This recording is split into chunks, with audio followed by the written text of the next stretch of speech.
Pendant cette période de confinement, la rédaction de La Tribune a choisi de donner la parole aux créateurs, indépendants, salariés, chefs d'entreprise, avec ces lettres du confinement. Vos enseignements reçus lors de cette crise économique et sanitaire sans précédent.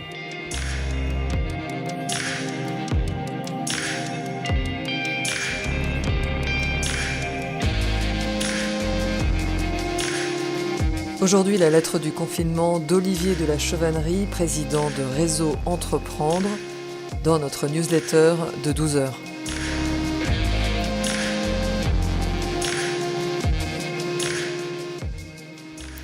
La crise sanitaire que nous subissons aujourd'hui demande que l'on s'arrête, que l'on réfléchisse et écoute notre monde qui change. Ce moment inédit doit renforcer la demande des citoyens et des consommateurs pour une Europe plus unie, mais surtout pour une économie qui devra privilégier la proximité et le partage dans un monde en mutation. Nous sommes aujourd'hui dans une crise sanitaire. Elle ne doit pas se transformer en crise économique.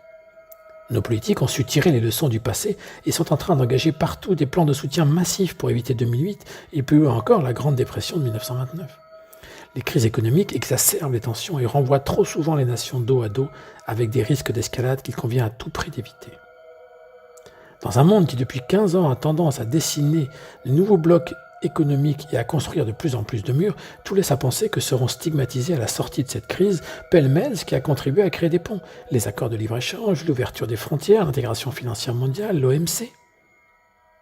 Pour éviter que notre monde se referme et qu'il ne cède aux instincts de crainte et de repli, il nous faut d'une part avoir une Europe unie qui protège ses citoyens et ses consommateurs, et d'autre part, entendre l'aspiration des nouvelles générations à prendre soin d'un monde en mutation.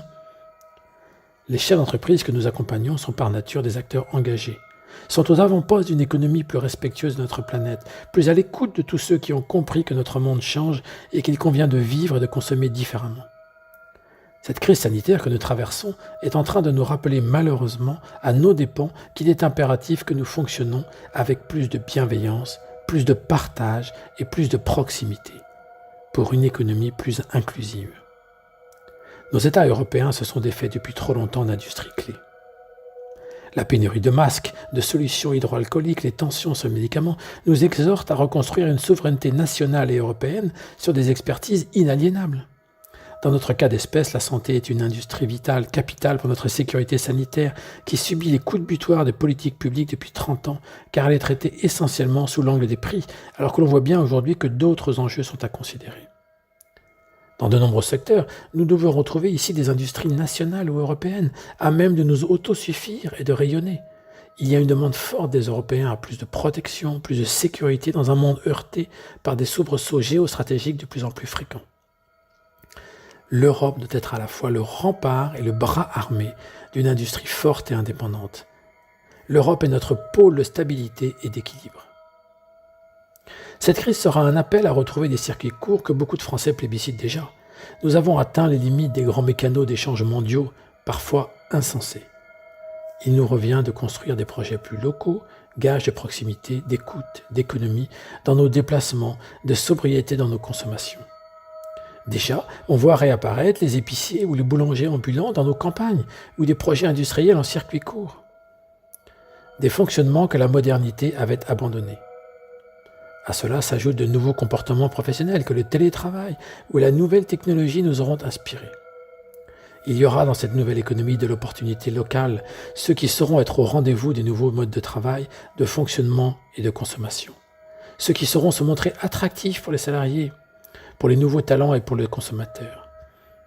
Et il y aura les autres. Cette crise montre également que nos paradigmes des chefs d'entreprise ont changé. Je suis frappé de voir dans cette situation inédite comme les entrepreneurs ont bien souvent devancé les recommandations de l'État en demandant à leurs collaborateurs de rester chez eux. Preuve, s'il en était besoin, que prendre soin de leurs salariés et de leurs familles est la priorité. La santé de leurs collaborateurs, de leurs clients, de l'environnement est une préoccupation qui n'a cessé de croître depuis 20 ans.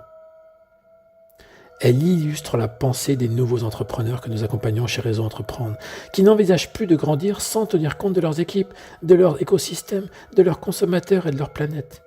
Ils assument leur choix de préserver la santé de leurs salariés avant la santé de leur entreprise. Il y a dans cette économie du circuit court et de l'impact social et environnemental des gisements de croissance significatifs sur lesquels l'Europe doit accélérer. Cette crise nous rappelle aussi que nous ne pouvons pas nous passer des produits de la terre. La psychose globalisée partout dans le monde d'une pénurie alimentaire, la mobilisation de nos agriculteurs et de nos industriels nous rappelle utilement que la terre est notre mère à tous. Il convient là aussi d'en prendre soin et d'en tenir compte pour l'avenir. L'agriculture n'est pas un marché banalisé, elle ne peut pas s'accommoder de toutes nos lois du libre-échange. Chez Raison Entreprendre, nous avons l'habitude d'affirmer que l'important, c'est la personne. Cette maxime nous tient lieu de sauf-conduit dans le développement de nos projets. Il nous faudra agir demain avec plus de partage, plus de proximité et plus de solidarité dans ce monde qui change. Les nouvelles générations le veulent plus bienveillant et plus solidaire. Inspiré par plus de partage, comme le martelait André Mullier, fondateur il y a 33 ans de Raison Entreprendre.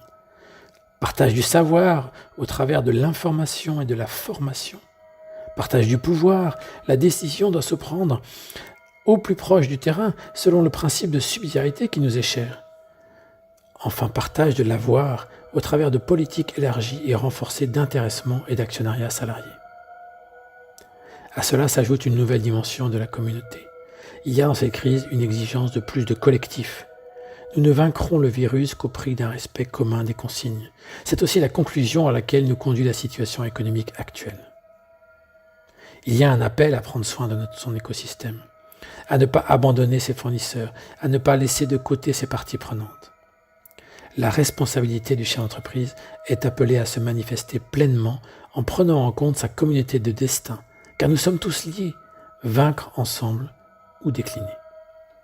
L'élan européen doit avoir une action déterminante pour entendre l'appel des citoyens à plus de protection et d'indépendance économique dans un monde constitué de blocs puissants. Elle doit aussi écouter les nouvelles générations qui nous appellent avec sagesse à plus de proximité et de sobriété pour inventer une société plus respectueuse et plus équilibrée.